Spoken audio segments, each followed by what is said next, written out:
Kapag kasi pumasok na si Trimar, wala nang alisan. Ganun na yung gustong gawin ng Aurora.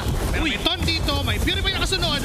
Pero bigla silang nahuli sa patibong ng Aurora. Jack no ngayon ang may ipit. Mountain Shocker ay ginamit na.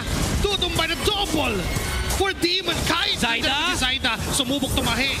Nag-dodge na kanyang Thorn Rose pero wala siyang makukuhang kapalit. Aurora din yun. Since wala pang Dragon, edi all-in muna natin kay Trimar. Pero si Zaida pa rin ang makakasecure ng turtle. Napagandang retribution ni Edward ay makukuha din ng doon sa sitwasyon kanina. Magiging equal na naman kahit paano yung grade pero sa baba. Doon sa pwesto na marami palang kasunod. Pero may yung vision na ngayon. Laban, may vision na ngayon. Kita na nila, may pangalawang vision para bigay ng Astral Egg mula kay Yue. Pero objective pa rin ang uunahin ng TNC na red rin agad ni Zaida. Pero si Trimar ang naipit, napaangat, di na pinapaalis pa. Ayaw ang pwede Thorn walking pero mapapatakbo pa kasi hindi din naman nila kaya ang damage. But si Zaida, meron siyang ibang plano, meron siyang ibang target. Si Doming Kite ang palang yun. So meron pa siyang brilliance dito. Kaya matapang ngayon si Lancy. Matapang siyang umaharap, sumusubok din sila. Na-evoke ng evoke.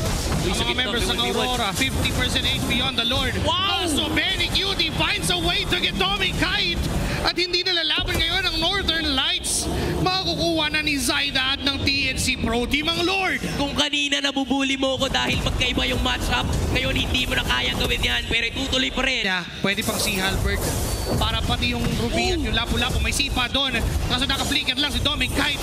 Makakatakas pa siya dahil nandyan si Zaida para tapusin ang misyon. Punta. At ngayon magsasama-sama na naman sila sa harap mismo ng Northern Lights. Yung Dragon, inaabot yung likuran. May AOG pang kasunod pero may textures naman na sagot dyan. Etong si Light, si Edward ang naatasan dun sa harapan. Kasaluhin ang damage pero siya'y nasaktan sa damage ni Zaida at Nilan. Yung target na yun, naghahanap sila ng mas magandang target.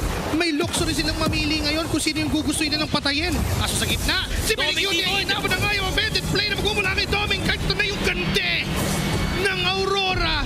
Hindi nga umabot yung Black Dragon form mula kay Trimar pero yung Lord ay hawak na ng TNC. Naman na natanggal yung fact na lamang pa rin ang TNC sa laban na to. Nalamang pa rin sila sa map control. Nalamang pa rin sila sa minion management. May AOG papaloob.